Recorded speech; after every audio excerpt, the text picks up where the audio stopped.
Guys, welcome to episode 11 of Ministry of Man podcast. I'm your host, Isaac Anthony Turner, and we're back again for the first podcast of this podcast of 2026. It's probably not the first podcast of 2026, but it's the first episode of this podcast of 2026.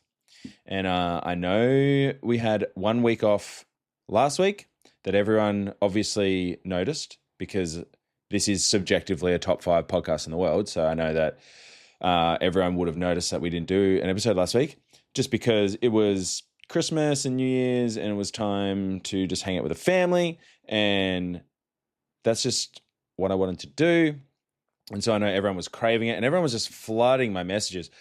They're going, Isaac, we can't live, we can't breathe without another episode. We need another episode.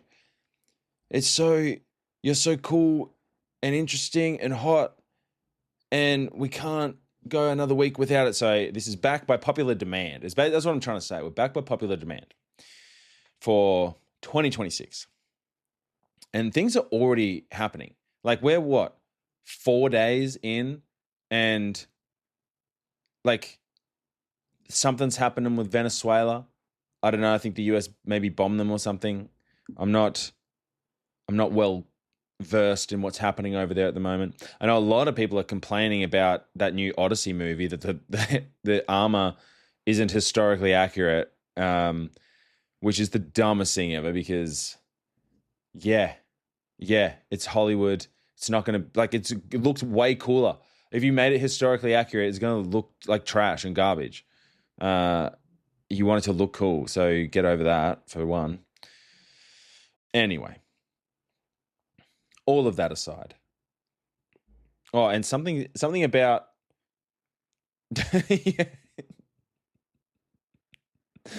apparently there's all these in Minnesota, there's all these childcare centers that are just getting millions and millions of dollars to these Somalian childcare centers that have no children in them. And it's so funny because everyone on the left wing is so anti-immigration. They're anti-immigration. And so because this looks bad on immigrants, they're trying to defend fraud. And it's this is how dumb people are, dude. It's it shouldn't even be a political issue. It's we've discovered fraud. There's a lot of fraud happening. And then a political party looks at it and goes, because that makes our ideology look bad, we have to defend it tooth and nail, which just in turn makes them look even worse because anyone with half a brain is why are you defending this? This is your taxpayer money. They're stealing it. So, this is why, I feel like I could never fully align with any particular political party. I could never confidently be I support this party because they go crazy. Most of the time they go crazy and they're so obsessed with just winning and beating the other side. It's got very little to do with what is best for everyone and what would be a political system that would work the best. It's really not much to do with that and more to do with we want to win and we want to have power. That seems to be the thing. I mean, can we please talk about the Republicans and the conservative movement and what they're doing with Erica Kirk? I don't know how I haven't brought this up before, but my gosh, dude. Why are you having a fireworks show and display? Oh, to be honest, I mean, it's already been spoken about to death by now. The memes are killing it. The memes are saying it all. I really don't need to say anything about it, but it's the most cringe thing ever is watching the conservative movement try and capitalize on the death of Charlie Kirk and selling merch at Charlie Kirk's funeral is wild, dude. What are we doing? I mean, it just didn't need to happen. You didn't need to capitalize on it. It was already a thing. When Charlie Kirk got assassinated, it was already a thing that people were that's really bad and wrong. And anyone that was supporting it was getting like, it's not doing them any favors. You didn't need to set up fireworks at the show. And then they're getting Nicki Minaj to come in and like, oh, dude, what are we doing, man? If you're a political party in the conservative movement, let's say if you are Republican and you go, all right, we want to get people to come over to our side. Okay, how should we do it? Let's just get anyone that just happens to agree and then just platform them if they have a big audience. Okay, who are we thinking? Like some sort of, politician, maybe a philosopher, maybe someone that has well thought out ideas and is established in the political space. No. Think bigger. Think anaconda. Think twerking. Okay. Why? Well, Nicki Minaj wants to join. Let's sign her up. Sign her up, boys. That's going to be our ringer. That's going to bring in so many votes into our party. Let's get Nicki Minaj. Oh my gosh, dude. It's just a clown world. We live in a clown world. Every day we drift further and further away from Eden. And then there was a clip of Charlie Kirk being like, I don't think Nicki Minaj is a good ambassador for young black women. And then I don't think she's a good role model. A month later, let's get her on stage. And then she calls JD Vance an assassin. Like, how can you? I've never seen a blunder or someone misspeaking so disastrously bad than saying that JD Vance was an assassin to Erica Kirk. Like, of all words to use, is mind-blowing. Oh my gosh. Even that's probably bad. I shouldn't have said that. But, oh, dude. This is just it. You don't need to watch reality TV anymore. You just need to watch the news. Oh. Anyway, dude, whatever. I'm talking about other things today anyway, because here's the thing. All of that, it's so deceptive. Like, they aren't getting Nicki Minaj on because they think she has really good ideas or that she's a good role model for anyone to have and to look up to. They think that other people think she's cool or that she's popular, and they're like, oh, they're going to come on our side if we get this popular person to, because if they'll just copy what they do no matter what they do. So they're not even leading with good ideas that they think would work. It's almost like a slap in the face to their own idea or like their own party, because they're like, well, we can't win just by having good policies. We can't win just by having, intelligence on our side. We have to get pop culture involved. And the issue is that they're not even wrong. You kind of do need that. Like that, there's a guy that's a looks maxer called Clavicular, and he goes, I wouldn't vote for JD Vance or someone. He goes, I would vote for someone else because of how they look. Like, I don't really care about their policies. So it's something like that. So it is kind of superficial, but that's why democracy isn't really a good idea anyway. Socrates didn't believe in a democracy because he didn't believe that every vote was equal. Like, an educated vote and an uneducated vote shouldn't hold the same weight.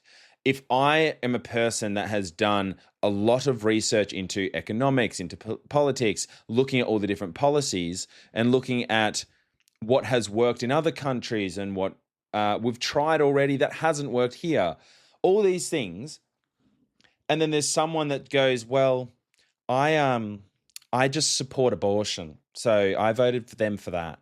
And you're like, have you looked at any of the other policies?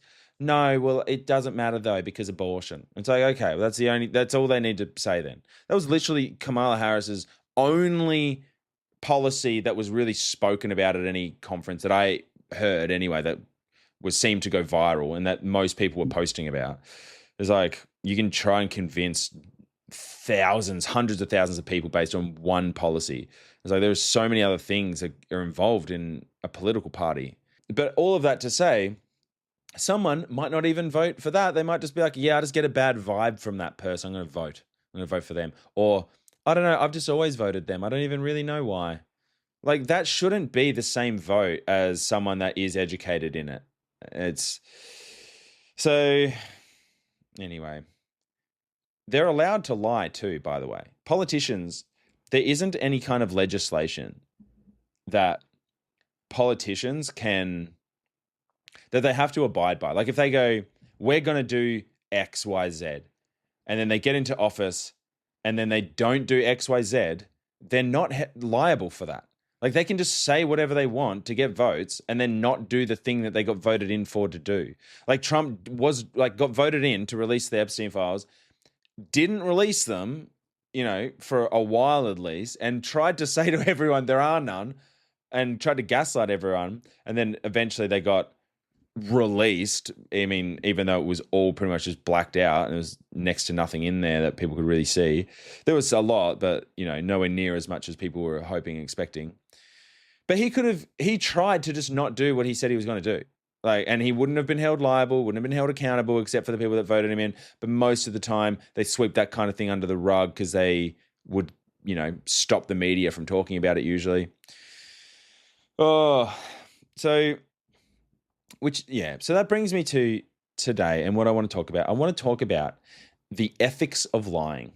And I just want to go into what a lie is and if it is ever morally acceptable to lie or if it is just always bad, and just sort of dig deep into it. So I suppose there are a few definitions of what could be considered a lie. Obviously, the most obvious lie or the most known lie would just be not telling the truth. So let's say I did something and I didn't want people to know that I did it. And they ask, did you do this thing? And I say, no, I didn't, even though that I did. That's a lie. I can also lie in the sense of saying I did do something that I never did. I traveled to France when I was younger, and then I didn't actually do that. It's a lie. So that is more of a verbal lie. You can also look at behavioural lies in the sense that, like, I could say I'm going to do something, and then you don't follow through with the thing. So you go, yes, I will meet you there on Friday night, and then you don't turn up on Friday night. So you said you were going to do something, and then you didn't do it. So not just like saying you did something that you didn't do, but like not following through on something that you said you were going to do. There is also character lies. So, or deception in who you are as a person. So there was this hilarious clip of of Woody Allen talking to a young, maybe 17-year-old model, and he's trying to embarrass her. And he says, so do you have any favorite philosophers, or who's a philosopher that you like? And she just goes, oh, geez, I don't know any philosophers. Yeah, no. And she goes, who are your favorite philosophers? And throws it back on him. And he goes, oh, well, I like all of the philosophers. And then she kind of realizes in that moment that he didn't say a name. And she goes, oh, like who? And he goes, oh, well, just all the basic philosophers. And she's like, yeah, what are their names? I don't know their names.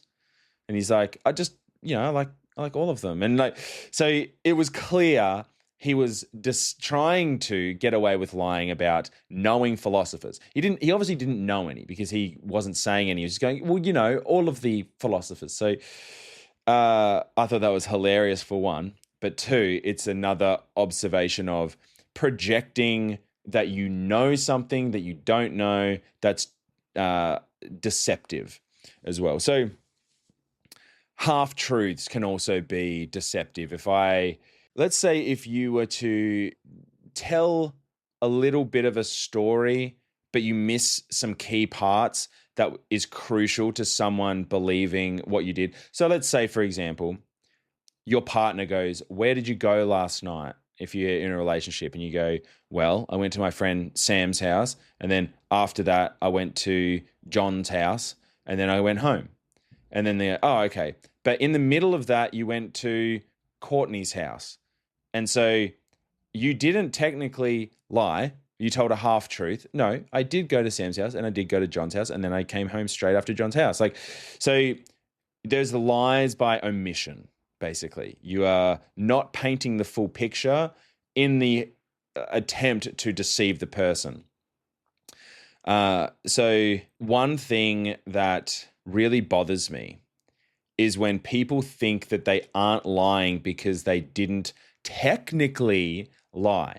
So there's this idea of, let's say, someone says to you, they drew a painting and they ask, "Do you like my painting?" And let's say you really don't like the painting, but you don't want to upset them and you don't want to make an awkward, you don't want to make them feel bad and you don't want to make an awkward atmosphere. And so you say to them, instead of lying, you don't want to lie either in this hypothetical situation. Instead of saying, "No, I don't like it," you want to avoid saying that. And so you say, "Wow, those colors are so good. And that must have taken you such a long time." And you start like saying these other things. You might even say something like, "Wow, I love how much effort you put into the detail." And then they go, "Oh, thank you so much." And so they then walk away thinking that you said or that you meant that you liked the painting. The question they asked was, "Do you like the painting?" So they're asking, "Do you like the look of the painting?" Not, "Do you like how much effort I put into the painting?" Basically. You've gotten away out of it by not overtly saying that you like the painting. You didn't technically say that. You say, "I like the effort that you put into the painting." But you were hoping in that moment they wouldn't pick up on that. You were hoping that they took your "I like the effort you put into the painting" as "I like your painting," so as to not have to answer that question. But you've deceived them, because now they're walking away thinking that you have said you like the painting. You know that they're walking away thinking that because that was what you were attempting to do. That was your ideal outcome, was, "I'll say this, they'll think I meant this, and then we'll both be happy." To me, that's still a lie. So they could come back to you and go, say you tell, person B, "Oh yeah, I didn't like their painting. Have you seen their painting? I didn't like it." That gets back to them and they confront you and they go, "Hey, I thought you said you liked my painting." And then you go, "Well, no, I never actually said I liked your painting. I said I like the effort you put into the painting. That's different. It's not my fault that you didn't realize that that's what I said." So like that to me is just such a cheap cop out. I would define that absolutely as a lie for this reason. You have communicated to that person that it is that you liked it. The act of what you said, like the whole idea of language and words is to communicate a thought for the other person to receive. Words are just the paint that you use to paint a picture of an idea.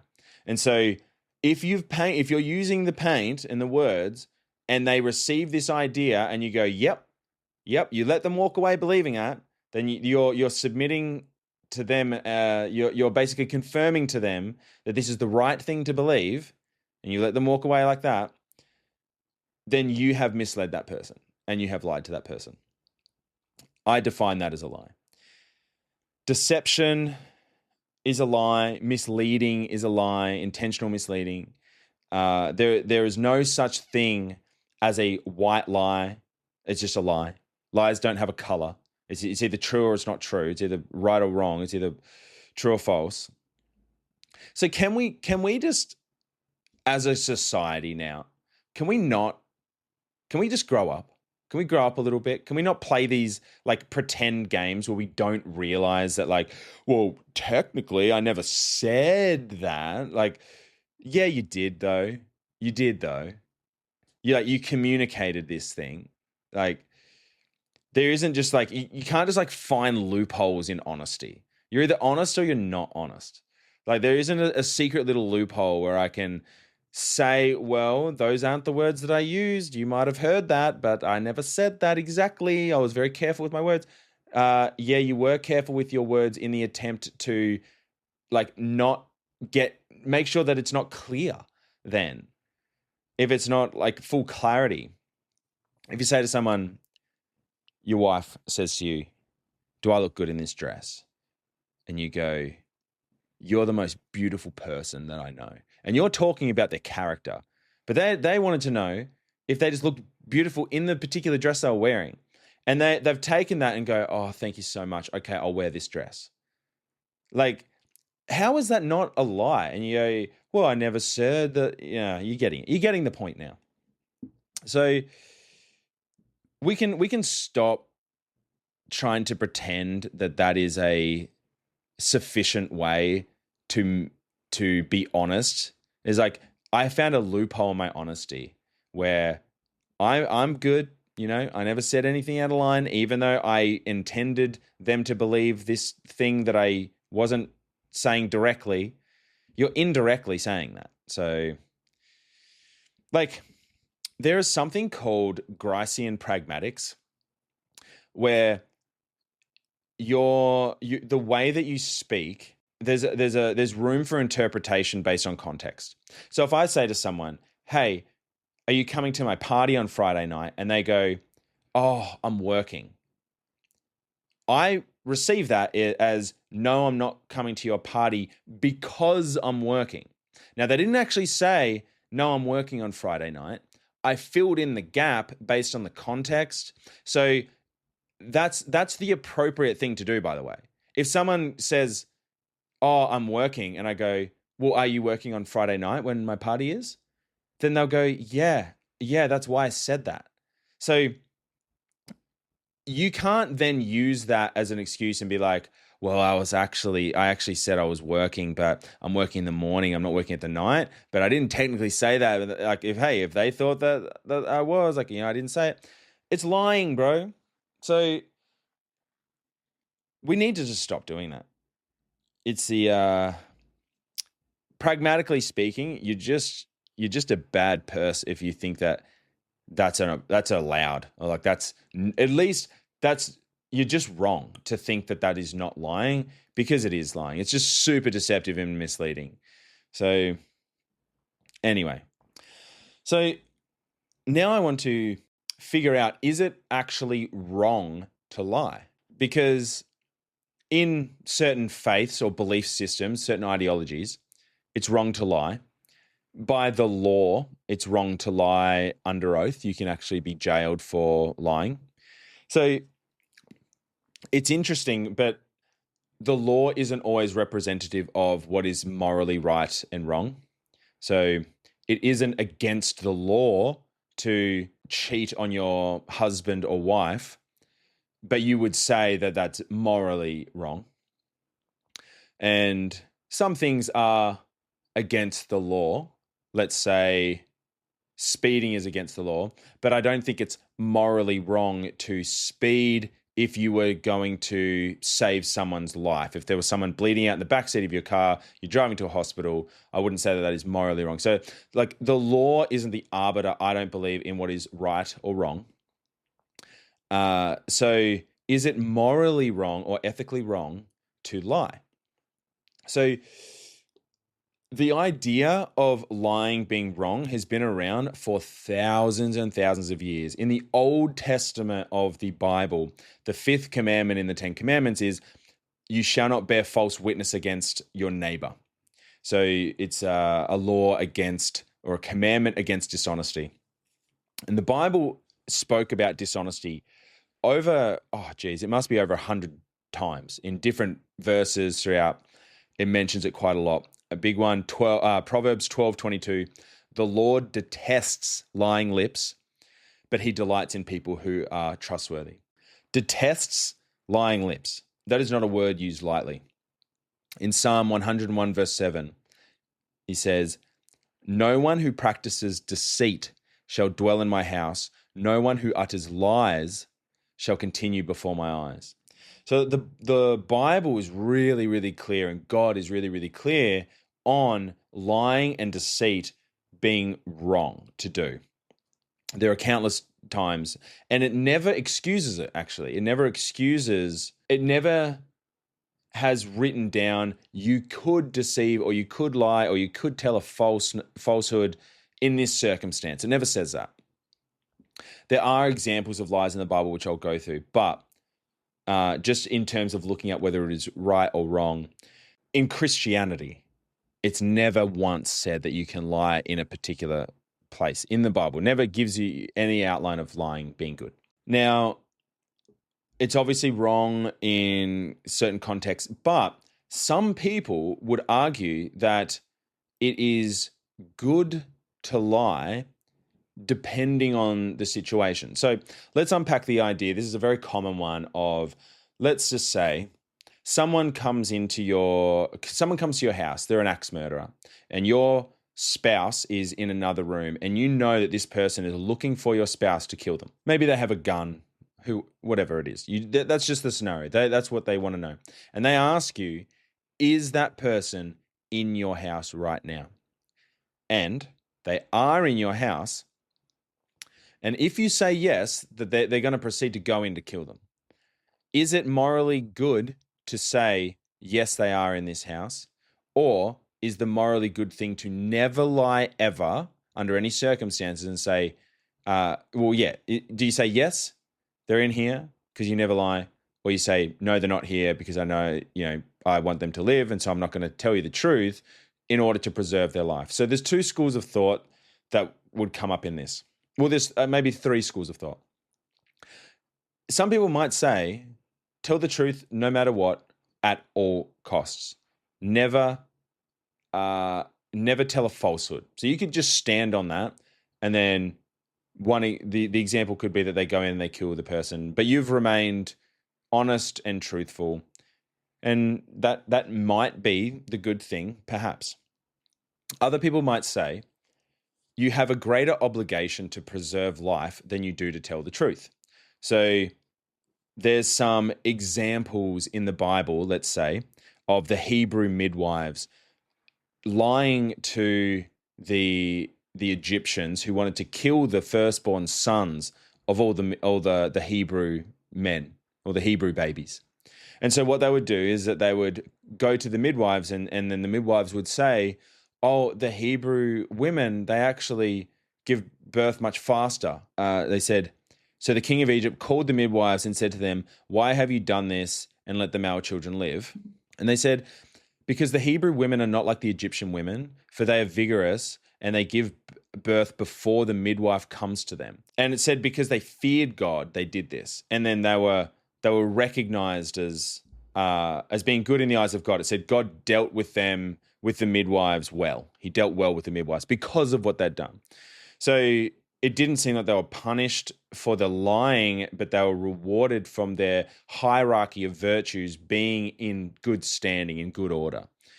So that's one idea, let's say. The other idea is this, and this is what I'm more fond of. This is what I think about this scenario. That person, talking about communication, and what is someone communicating?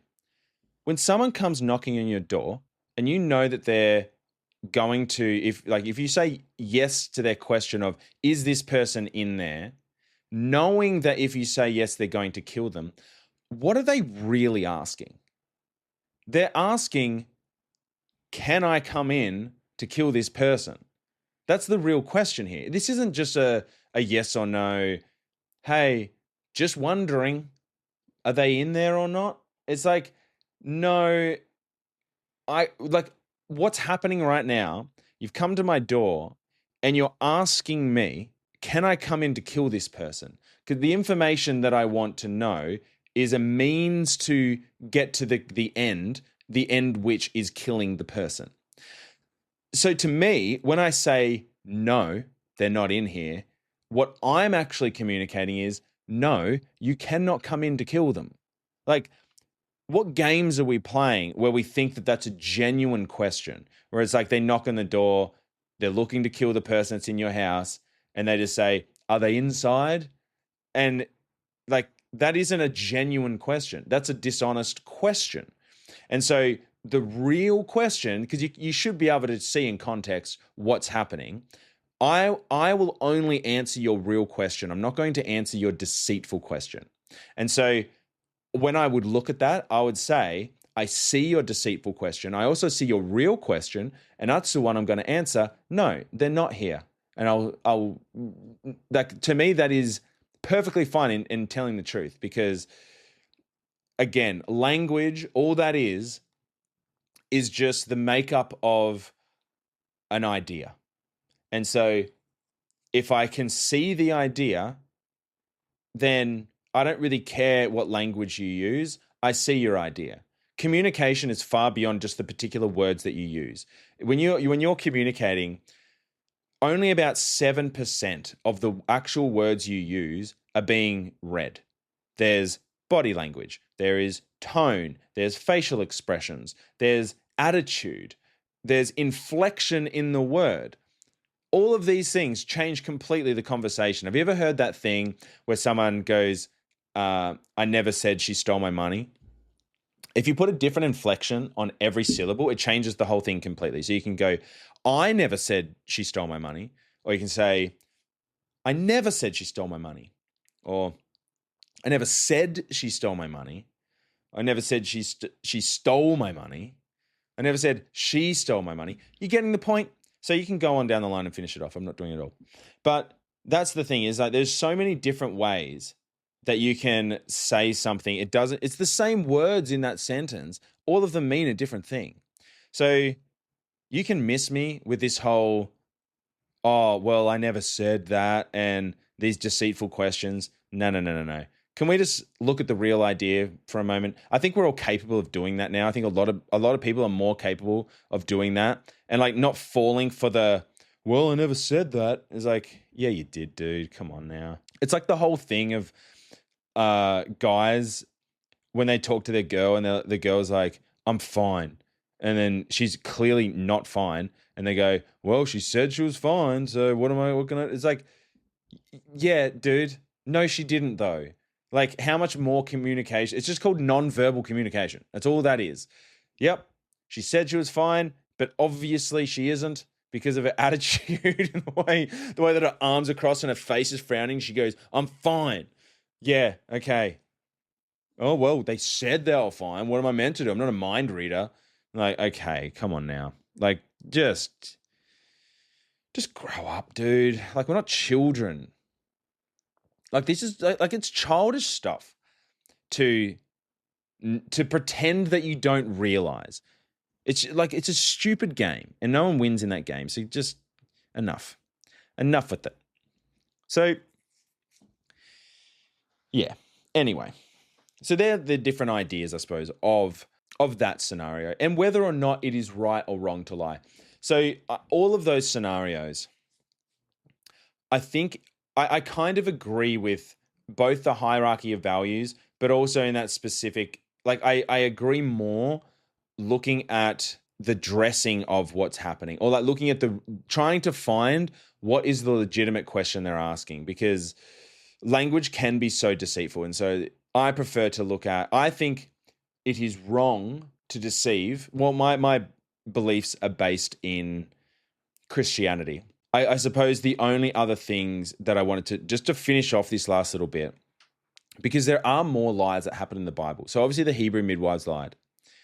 Rahab is another character in the Bible that lies and is called righteous. Now, it doesn't say they're righteous for lying, but it is kind of an implication, because the big thing that they did was lie in order to save some of the Israelites. So, and then multiple times in the New Testament, so in the Old Testament she lies, in the New Testament they're like, that girl was righteous. So it doesn't condemn any of the lies, but that was kind of her defining moment, was the big lie that she did to save people. God also puts a lying spirit in the mouth of someone to deceive a king of Israel as well. So God uses a spirit of lying in order to get something done. So there's an argument to be made that in the Bible, at certain times, lying is permissible. It's never prescribed, but you could argue or make a case that it's permissible depending on the circumstances, but you have to be so, so careful of like what that is. And we don't have an outline of what that actually is as well, because some people might say, oh, well, I only lied because I thought they would get upset. And then you can kind of decide what you think might make them upset. So you can say, well, no, I only lied because, I thought that I would get their feelings hurt if I said this. And so you're kind of becoming the arbiter for what they can and can't handle in that moment. You don't know for sure whether they'd get upset. Or you could be convincing yourself of that, but really you're just trying to avoid the discomfort of lying. Like there's a lot of reasons why someone could lie. And if you start going down the path of it's best for them that I lie to them, that's a really slippery slope. That can be classed as maybe people pleasing. It could just be some sort of dishonest gain from it. You could just be like, maybe you're just not wanting to hurt someone and deal with that, where that could in turn end up hurting them more because them not knowing the truth of something means that they don't know that it's a problem and they don't fix that problem. There's a lot of different reasons someone could lie. I mean, people lie for self-gain all the time. People lie because they want to be liked or they don't want to be disliked or they want to fit in or they want to avoid embarrassment. They might even lie just to hurt someone. They might say, yeah, I did this thing that they didn't do, but they knew that this person would be upset if they thought that was true. So there's a lot of different reasons. But keep in mind, in all of these scenarios and situations, to say, like, there's a verse in the Bible that says it is impossible for God to lie. It's impossible for God to lie. So in all of these situations, you have to put God, or let's say putting Jesus in the same circumstance, what would he do there? Would he lie? So I can't think of a scenario in which I would think Jesus would deceive or lie in any capacity. Obviously, I believe that he is God become flesh. And so I don't think that he would ever lie because it's impossible for God to lie. So that's just like a little caveat to keep in mind as well on like all these situations of these meta-ethical situations. So you can decide for yourself whether or not you think it's ever appropriate to lie, or if you think that Jesus is the best model of a human that we should follow after, try and find a situation that you think he would maybe lie and let me know if you find one. So, but here's the thing. I'm going to go through the dangers of lying because this is it's important to go through this. First of all, a lot of the time people will lie to themselves about a lot of things. So the biggest danger of lying to yourself, let me just say this first.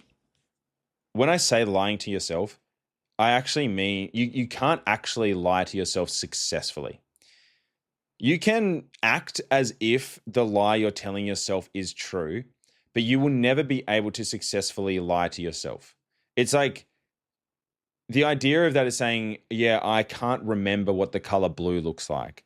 And it's like, well, but you do though. You can pretend and you can act as if you don't, but you're never going to be able to successfully convince yourself of a lie because in order for you to do that, you have to know the truth to begin with.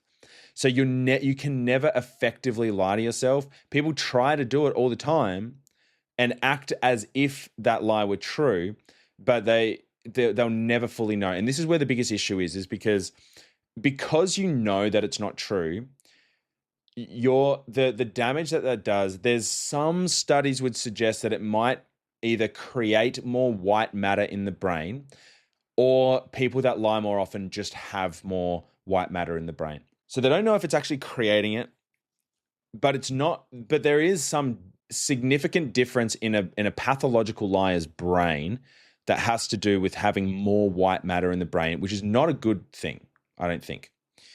So this is what people do when they might lie to themselves, and this is some of the negative consequences that might happen from it. So let's say you create a false reality that you live in. Imagine a scenario where you think that no matter what, everything is going to work in your favor. Like no matter what, no matter how you behave, you're always going to be loved and accepted perfectly by absolutely everyone. Making that reality, I don't even need to explain how silly that is, but if you make that false reality, you're going to find out very quickly how that is just not true, that you can't just behave however you want and feel and just be accepted and loved by everyone. You're going to get slapped in the face by the hard rod of reality. So let's imagine maybe another scenario. You imagine that you don't need to practice for the job interview, or you don't need to study for the test. And then you're thinking, no, I'm well equipped. I'm fine to do this. You're creating this narrative that you're just kind of making up. You're lying to yourself to think that you don't need to do these things. And then you fail the test and you don't get the job. And so because you wanted to live in this world that was easier for you, where you didn't have to do work, you wanted your reality to be this reality where, yeah, you don't need to try hard. I get what I want anyway. You end up suffering the consequences. Then if you had have just been raw, honest with yourself and be like, look, I don't know. So what I'm going to do is put in the work and then hope that the outcome is the favorable outcome that I want. Now, let's imagine you lie to yourself to absolve yourself of any responsibility in a given situation. Willful blindness, maybe you could call it. So let's say you're in a situation, something wrong, bad happens, that you did something wrong, but you don't want to believe that you did anything wrong. So you make up this lie that the world is against you, or that it must have been this other thing, or you just try and justify the actions in your own mind, which then effectively prevents you from learning and growing from that situation. So there's this example that I know of where there was this girl who was talking to one of her friends. Let's call them person. So like the person I knew is person A talking to person B. I'm in a car, so I can't hear them. Person A comes over, jumps in the car, and the first thing they say is, I wasn't saying anything wrong about person C. And I was like, what? And then they're like, well, I wasn't like being mean to person C. And I was like, okay, so you've just come from talking, person A has just come from talking from person B. First thing you said is, I wasn't talking mean about person C. What were you guys talking about? I ask.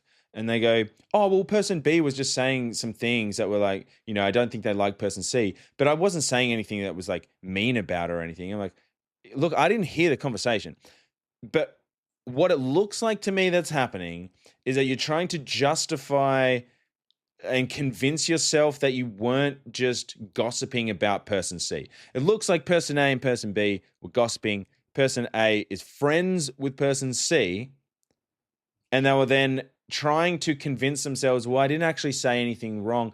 It looked like you really did, though. Like based on your response and your reaction, the first thing, like I didn't hear any of the conversation, and you were just telling me all of these things that you didn't do.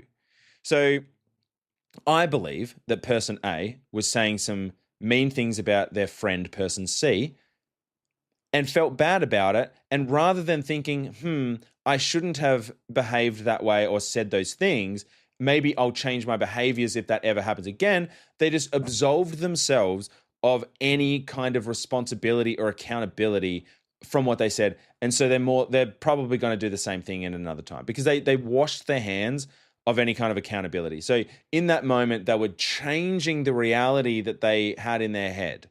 And that is a form of lying to yourself. This is very similar to what some, I believe it's Soren Kierkegaard speaks about this. I know Jordan Peterson writes about it in one of his books, is that it's the difference between an authentic person and an inauthentic person, right? So an authentic person, the situation might go something like this. They might say, you might look at them and go, okay, did you get what you want? Let's say no. The response would be, okay, then you need to change or readjust or look at the things again. And, there'll be something within you that you need to change because you didn't get the result you wanted. Right. Pretty reasonable. The alternative is the inauthentic person. And it might look a little bit like this. Did you get what you want? no, it's their fault. If it wasn't for them, then this would have been fine. The world is unfair. It's external blame rather than taking responsibility for something. So there's that. Now,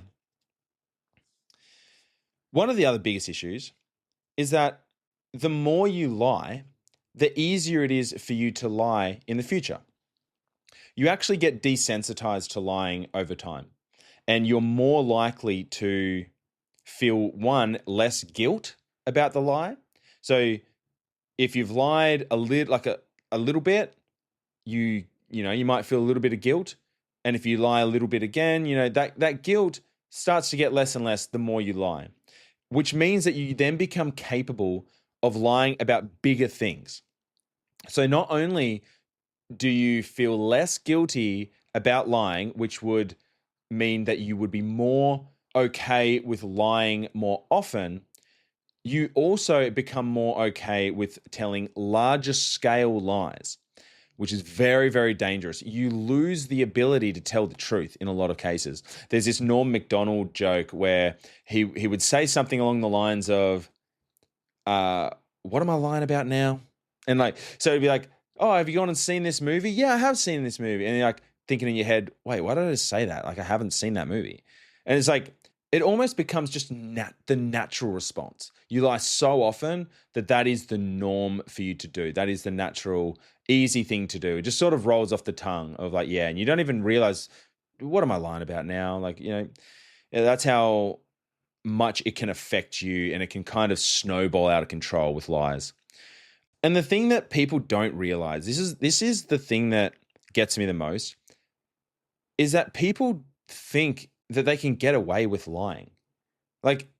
Jordan Peterson said in his, let's say, 20 years of clinical practice, he never saw anyone get away with a lie ever in his whole career, even once.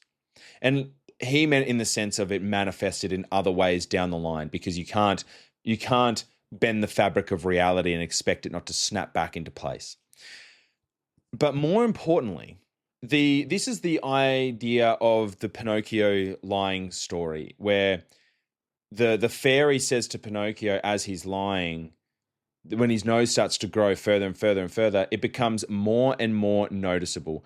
It becomes clearer when someone's not telling the truth. Other people can see, and they often forget, a lot of people that are pathological liars, they forget a lot of the lies that they've told. They can't keep up with them because it isn't the truth. I don't need to try and remember the story of what is true and what isn't true. I can only remember the truth.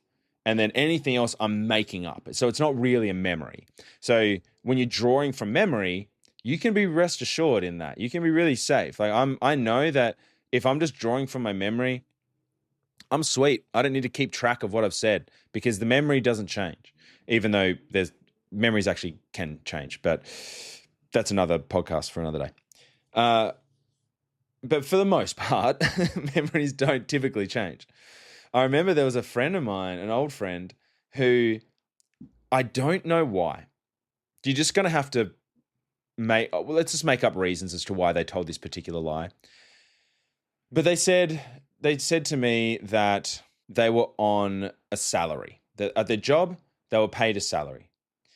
And I was like, okay, cool. I'm on an hourly wage. Well, I was at the time. And yeah, I was like, okay. Didn't really think anything of it. And then a couple months went by and they said, oh yeah, I just write in the same hours on my timesheet every week and just pretend I'm on a salary.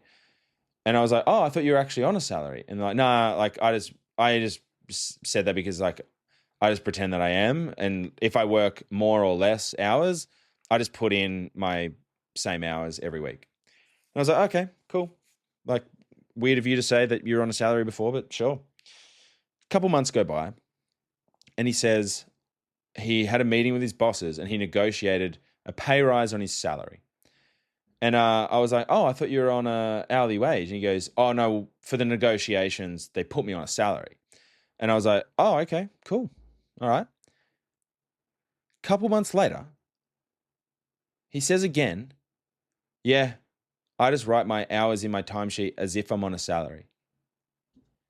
And I'm just thinking, what the hell is wrong with this kid, man? Like, what the hell is wrong with this guy?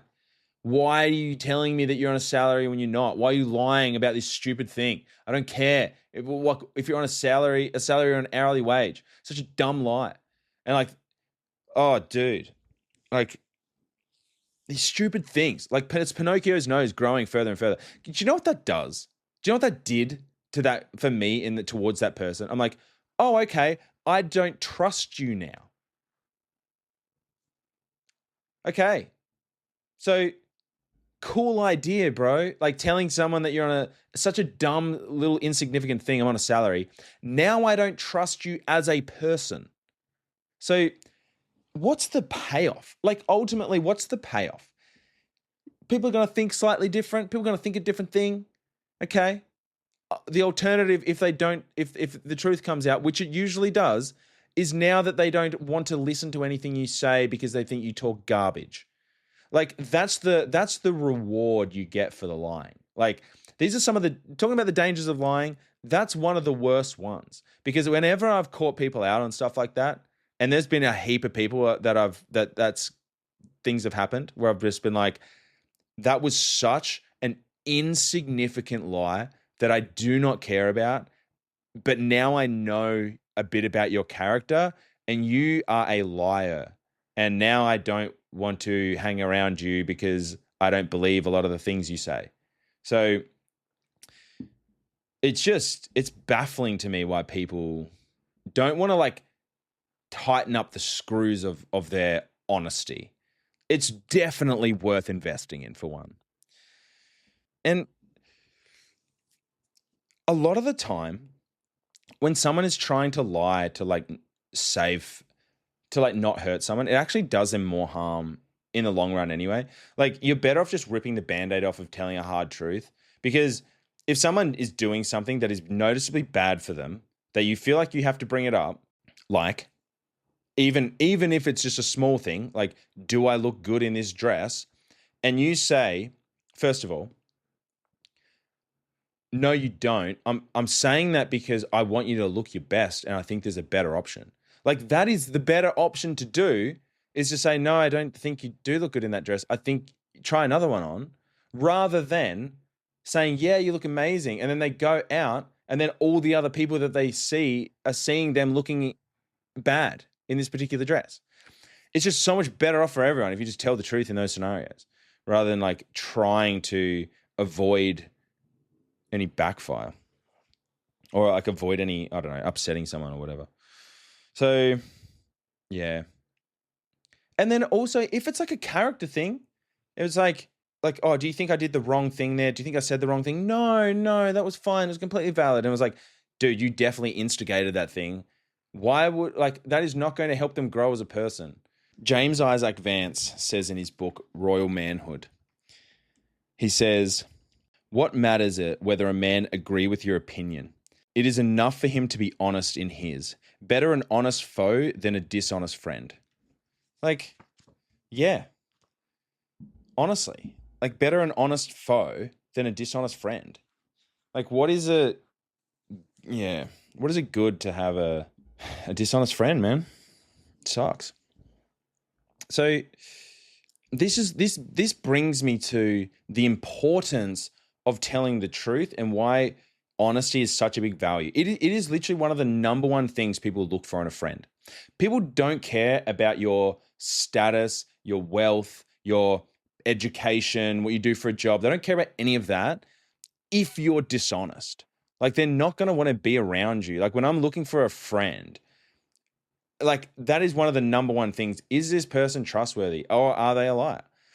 It's not something you can buy. It's not something you can earn, really. It's not something you can receive as a gift. You either have it or you don't. You can practice it. You can practice being honest. And actually, that is a good thing to do, is to practice being honest. Because in the same way that when you lie, you become desensitized to lying, the more you're honest, the easier it is for you to be honest in the future as well. So if you can be honest in the little things. James Isaac Vance talks about common honesty. He has a chapter in his book that says common honesty, and it's the most important thing. You have to be honest with the little things in order to be honest with the big things. It's building up the muscle of honesty. So that's one thing, that people look for it more than anything else. But also, people trust you more. If you're the person that says, no, you don't look good in that dress, or no, I don't think you should do that, I think you were in the wrong in that situation, they're more likely to come to you for honest feedback, because they're like, you aren't just trying to tickle my ears, and you aren't just trying to flatter me and be favorable towards me. I think those are the people that I want to have around me the most, is the people like, for right or wrong, whether I agree with them or not, it kind of doesn't matter if I know that I'm getting their authentic beliefs and their authentic opinion. I can choose then whether I agree with it or not. I can choose then whether I'm upset by it or not. But at least I know that I can trust that what they're saying isn't trying to manipulate me or deceive me in any way.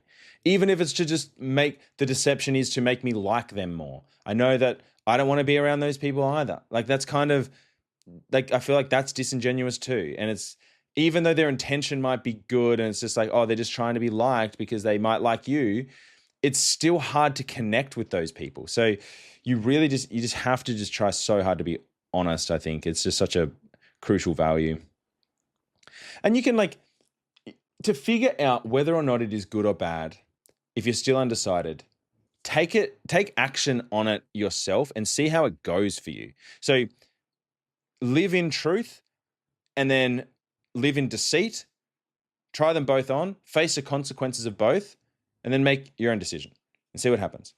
Also, there is a difference as well. I'll just put a note in here. There is a difference between lying and just being wrong about something as well. You can say something that isn't true and it not be a lie as well. So in terms of the virtue of honesty and lying, it's important to make sure that you're speaking from a place of honesty and that you genuinely believe it to be true. That doesn't mean that it's going to be right or correct. So there's a difference between knowing the truth and saying a falsehood than believing a wrong truth and sharing that. So that's also a distinguishing factor that people should hopefully all know. But ultimately, it's to do with, honesty is to do with the integrity of the person. So the last thing I'll kind of say is, when the Bible talks about truth, Jesus says something really interesting. He says not to take an oath. He says, when in your dealings, don't swear an oath. And he says, but let your yes be your yes and your no be your no. So what he's saying in that, so if you are to be a Christian, you shouldn't be able to conceive of the idea of potentially being dishonest in any regard. So let's say if you only tell the truth by swearing an oath, that means you would be dishonest given the opportunity to. So if you weren't under oath, let's say, that you might be dishonest in that scenario. So he's saying, don't take oaths. Like, your yes, you just saying yes to something, there shouldn't be even the potential concept of you telling a lie as a Christian person, as someone that is following Christ. Your yes is your yes, your no is your no. You have to be honest and integral in everything that you do. Like, I said this, so I'm sticking to it. That should be the Christian walk. A man says to a slave boy, as the story goes, "Boy, if I buy you, will you be honest?" The boy says, "Sir, I'll be honest whether you buy me or not." That is true honesty, is without bribe, without there being another alternative scenario in which I might tell the truth. I will always say my yes is my yes, my no is my no. That is the walk of the Christ follower, as they should behave. And if they don't, they should repent and attempt to walk that way. It's especially important for Christians because if religion is to make people honest, it must first be honest itself. You can't have a group of dishonest individuals convincing other people that they need to be honest. So that's what I have to say about that. And you know what else? You know what else? You know what Jesus says? He says, I am the way, the truth, and the life. No one comes to the Father except through me. And what he means is when he says that he is the way, the truth, and the life, that's the direction. That's the aim that you want to go. Like the way that Christ lived and how he modeled his life and his way of doing things is the way to go. It is the truth. It is the right way, and it is life, because Christ says, I came to give life and life in abundance. And what is that life? It's not your fleshly desires. It's not your hopes and dreams. Life is eternal life. He's the living water. It is a way of living now that is beyond the primitive means of our carnal nature. It is ascended beyond the carnal nature. So anyway, Happy New Year. Happy 2026. Remember these three things. Christ is King. Jesus loves you. And he's coming back soon. And thanks for listening once again. I had a real fun time. So I'll see you next time. Peace.